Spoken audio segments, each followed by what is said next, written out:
These 40-minute long expose/response videos need to stop. Who wants to sit through that? What do you think people just watch the summaries from T channels? Because they don't have time for that. That's why. Hi, I'm Lynn. If you want to hear the tea and learn how to use it to become a better storyteller, then subscribe and hit the bell. Tati isn't the only one who makes long response videos, but she's the most relevant right now, so that's what we'll talk about, because we need to get those clicks. I'm going to teach you how to pace your narratives using Tati's video as an example, because most people struggle with pacing. I struggle with pacing. However, when I see someone else making the same storytelling mistakes I make, it's easier for me to avoid making those same mistakes and gradually become a better writer. The first thing you want to keep in mind if you want your story to be well paced is whether or not everything you're saying/writing is necessary. Everything has to contribute to something else in the narrative. Think about what the points in your story are and erase anything that doesn't contribute to them. Tati's points in her video are, and I'm not saying these are facts or that I agree, this is just what she said. She misses her audience because she hasn't posted as much. She's human. She's sorry about what she did to James. Jeffree and Shane manipulated her. She's sorry to Jackie Aina for hanging out with a racist,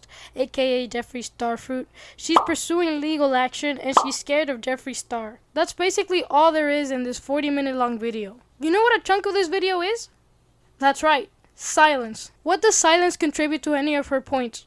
That's right, nothing. And her silence is not silence for emphasis. We'll talk about that later. If you cut out all the silence, you could probably, no joke, make this video at least 5 minutes shorter. The pace of her speaking would move faster and our journey through that video would be more enjoyable. We could sympathize with Tati a little more. This video didn't feel like a chore to get through. Another big chunk of this video is just stuff that doesn't have much to do with the main points and lead nowhere. It's like the silence, but arguably worse because she planned to put these things in there. The video is scripted, by the way. Tati, cut those chunks out. The fact that you left those chunks in there feels like you're not confident enough in your points. Trust me, your points can stand on their own. By this, I don't mean that everything she's saying is true, but that we know what she's trying to say without all this irrelevant information. We don't need all this extra stuff to understand what she's talking about. Plus, the fluff makes the video feel much slower because we have to get through it to get to her points. Communicating and illustrating the most important parts of your narrative come before anything. Sacrificing fluff will make your narrative stronger, so just do it. It's easier said than done, but it's worth it. The next tip for great pacing is structure. If you map out the points of your narrative and organize them, then everything will flow more naturally. Tati's video is all over the place. 1 minute she's talking about God, the next she's talking about how this is Shane and Jeffree's fault, or something like that. I don't know, I don't want to watch it again. Her ideas are poorly organized, therefore everything sounds clunky and drags in lots of areas. It's a spiral that doesn't know where to stop because the stopping point was never pre-established. If Tati's video had more structure, it'd be much more watchable. The last thing you want to keep in mind if you want to write a well-paced story is purpose. Quick pacing isn't always good pacing. What makes a story well-paced is that it goes as fast as it needs to make the journey as satisfying and meaningful as possible.